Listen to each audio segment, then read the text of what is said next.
Okay, so a couple weeks ago we got back from a trip to China. We went with the China Scholarship Council, the Dongfang.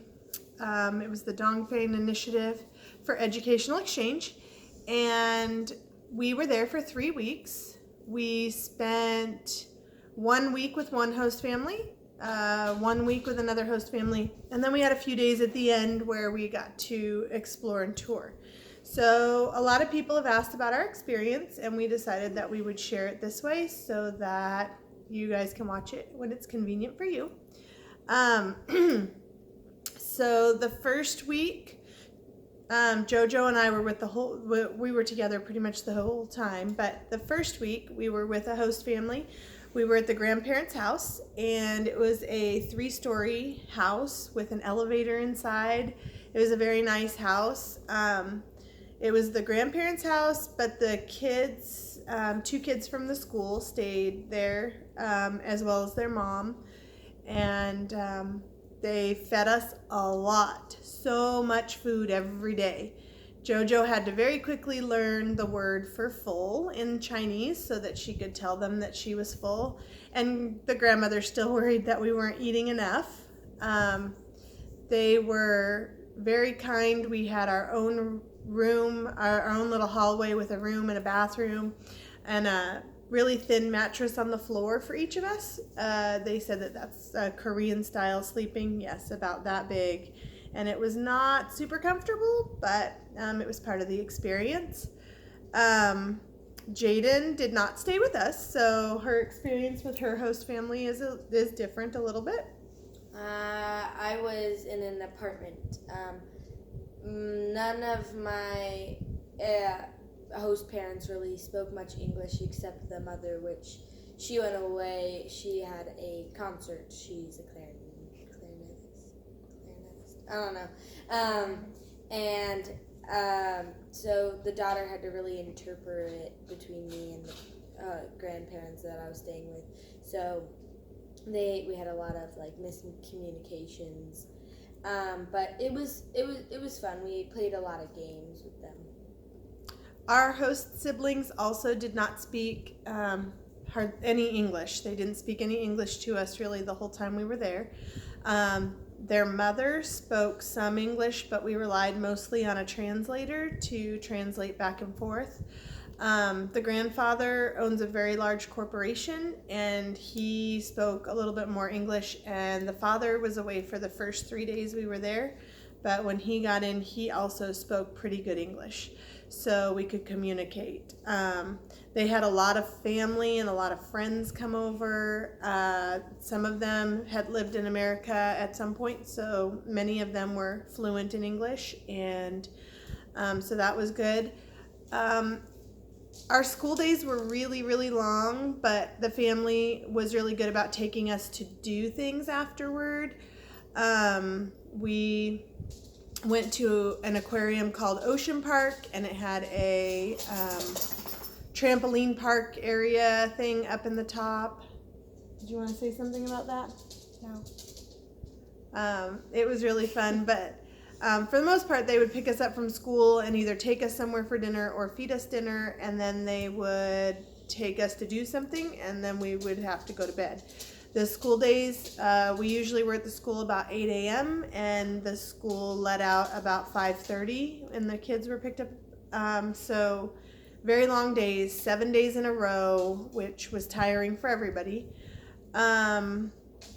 We also went to a techno concert on the beach. We went to the beach a couple nights.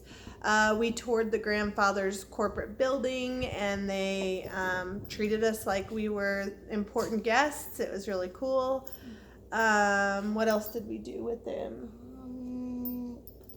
You said we went to the beach. Mm-hmm. We went to the techno concert.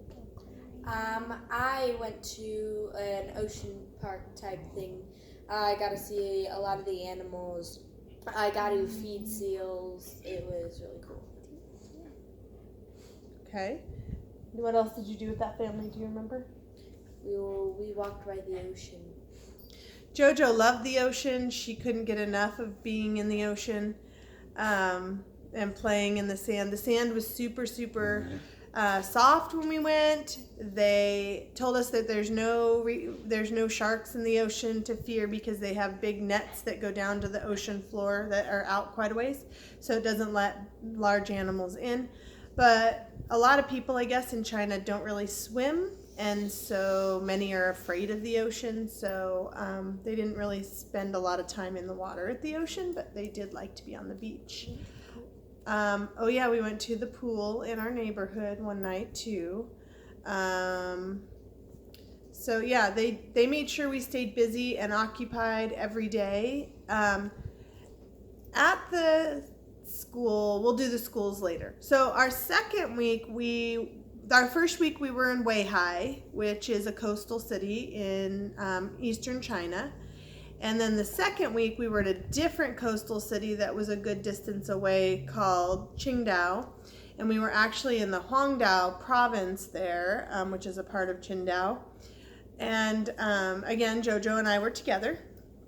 And this time we were in an apartment building on the 18th floor. And we stayed with a small family. Our first family had 3 children. They had the 2 girls that went to school with us, and they had a baby also. The second host family was just mom, dad, and their daughter Nina. Mom's name was Ella, her English name, obviously. They give themselves English names. Our first host family was Kelly and Kessie were the kids, and the parents didn't really have English names. And so, whereas in Weihai, we rode in a car to and from school and everywhere. When we were in Qingdao, we walked to and from school. It was pretty close, and we walked to other things that were nearby. Jojo and I did. It was like a 10-15 minute walk to school, so it wasn't too bad. So we got to see a little bit more of the area as we walked around. We saw little stores and shops and things like that. What about your host family? Second week. The second week I had a lot of fun with my host family. They spoke more English. My host mom, she majored in English at our university, so she already had an English name. It was Meg. And my host dad, I got to give him a name.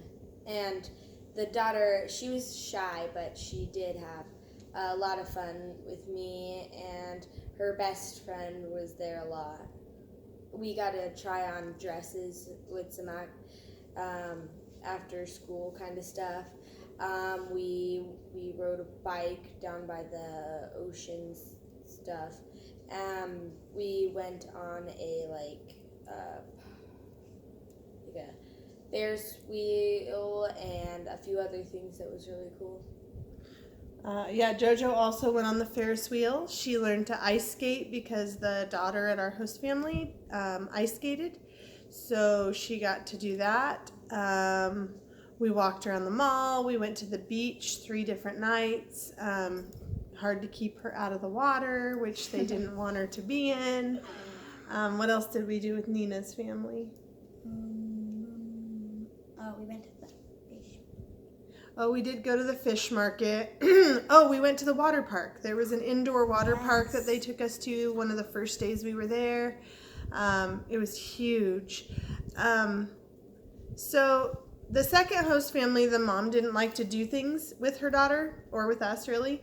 So we would go to places like we went to the water park, and she bought tickets for me and Jojo and her daughter, and she sat outside and read a book the whole time we were in there.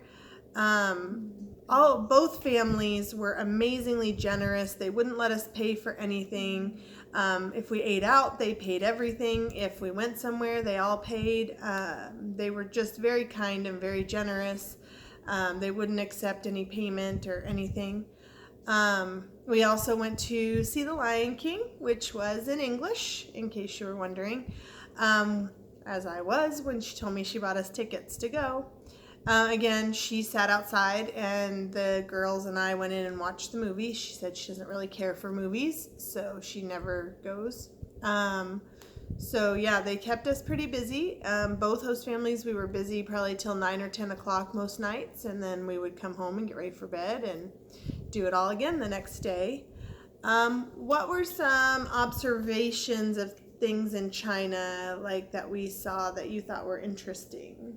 I went to a zoo the second week, so there was like this. It was like glass, but you got to see a whole bunch of sharks underneath, and it was like this glass bridge that you had to walk over. I did not like that. It was weird, and no.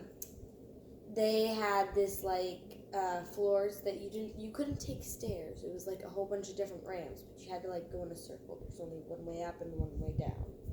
You can't go on either side. It has to be one way. Kind of like the Children's Museum ramp that goes up. Yes, but you cannot have both of them.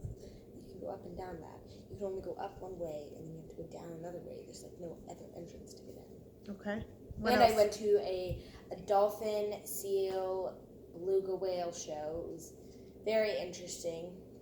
They had them all do tricks. I mean, I couldn't understand what any of them were saying. They're just like, and then the animals would do tricks, which was pretty cool. So I noticed that China wasn't super clean, like the streets and stuff. Traffic is crazy.